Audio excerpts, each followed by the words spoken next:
तपाईलाई स्वागत छ एमबी क्रिएटिभ च्यानलमा। साथीहरू, आज म तपाईलाई बर्थडे स्पेशल फोटो एडिटिङ सिकाउन गइरहेको छु। यो भिडियोलाई तपाईले सुरुदेखि अन्तिमसम्म हेर्नु होला। एउटा फोटो एडिटिङ गर्नुपर्ने थियो, त्यसैले मैले यो भिडियो बनाएको। हजुरहरूले सुरुदेखि अन्तिमसम्म हेरिदिनु होला। साथीहरू, यो फोटोलाई मैले पिक्सआर्टमा एडिट गर्नेछु, त्यसैले मैले पिक्सआर्टलाई ओपन गर्नेछु। ओपन गरिसकेपछि तल प्लस आइकनमा क्लिक गर्नेछु। प्लस आइकनमा क्लिक गरिसकेपछि यहाँनिर मसँग यो ब्याकग्राउन्ड छ, यसलाई मैले यहाँनिर लिएर आउनेछु। गरिसकेपछि एड गरिसकेपछि यहाँनिर थोरै माथि गरेर एड फोटोमा जानेछु। एड फोटोमा गइसकेपछि यहाँनिर मसँग फोटो छ, त्यसलाई मैले एड गर्नेछु। एड गरिसकेपछि यसलाई थोरै एडजस्ट गरेर यसको मैले ब्याकग्राउन्ड इरेजरमा गएर यसको म ब्याकग्राउन्ड रिमुभ गर्नेछु। यसको हार्डनेस धेरै गरेर साइजलाई थोरै कम गरेर यसको मैले ब्याकग्राउन्ड रिमुभ गर्नेछु।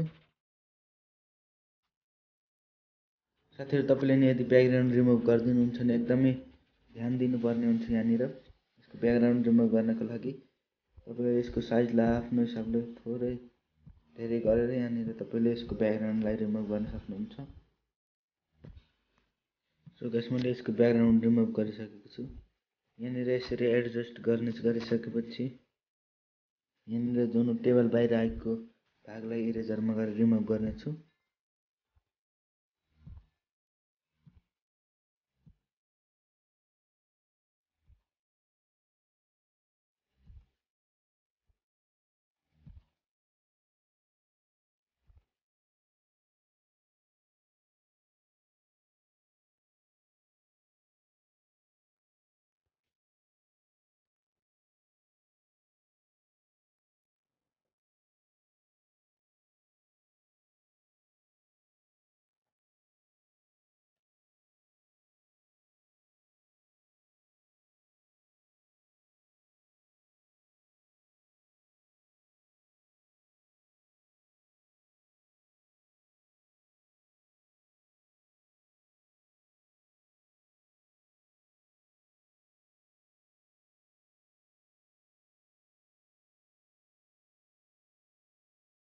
सो गाइस, अगाडि आएको पार्टलाई एरेन्ज गरिसकेको छु। अनि त्यसपछि यहाँनिर एड फोटोमा गएर मसँग यो पार्टी पपर छ, यसलाई मैले यहाँनिर एड गर्नेछु। यसलाई थोरै यसको अपोसिटी थोरै कम गरेर यसलाई मिलाएर यहाँनिर एडजस्ट गर्नेछु।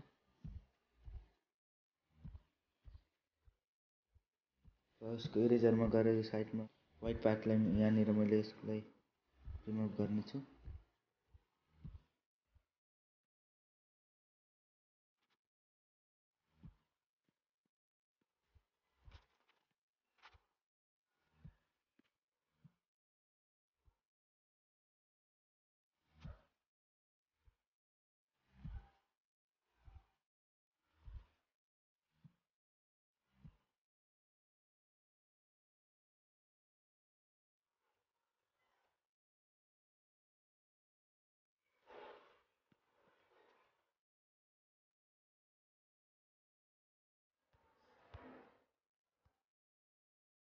र बस यति भइसकेपछि यहाँनिर मैले थोरै एडजस्ट गर्नेछु।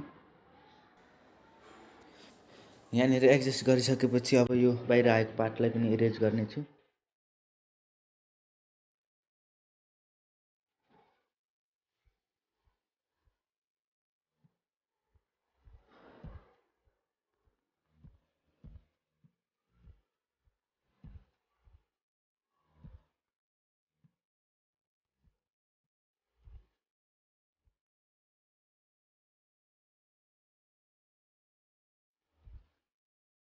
र यति भइसकेपछि यहाँनिर मसँग एड फोटोमा गएर अझ एउटा यो फोटो छ, यसलाई मैले एड गर्नेछु।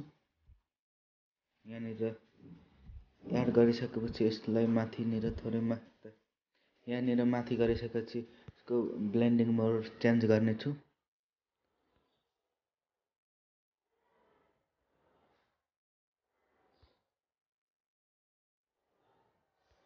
यसको ब्लेन्डिङ मोडलाई यसलाई मैले डार्कमा गरेर यसलाई एडजस्ट गर्नेछु यहाँनिर।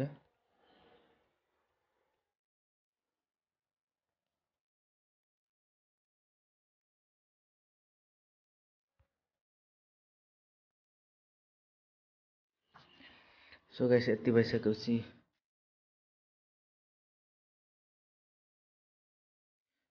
अब हाम्रो यो फोटो एडिटिङ कम्प्लिट भइसकेको छ।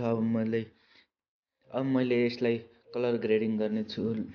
त्यसको लागि यसलाई मैले सेभ गर्नेछु। साथीहरू यो मैले लाइटरुम एप्लिकेसनमा फोटोहरूलाई कलर ग्रेडिङ गर्नेछु। त्यसको लागि यहाँनिर एड फोटोमा गएर जुन फोटोलाई गर्ने हो त्यसलाई मैले यहाँनिर एड गर्नेछु।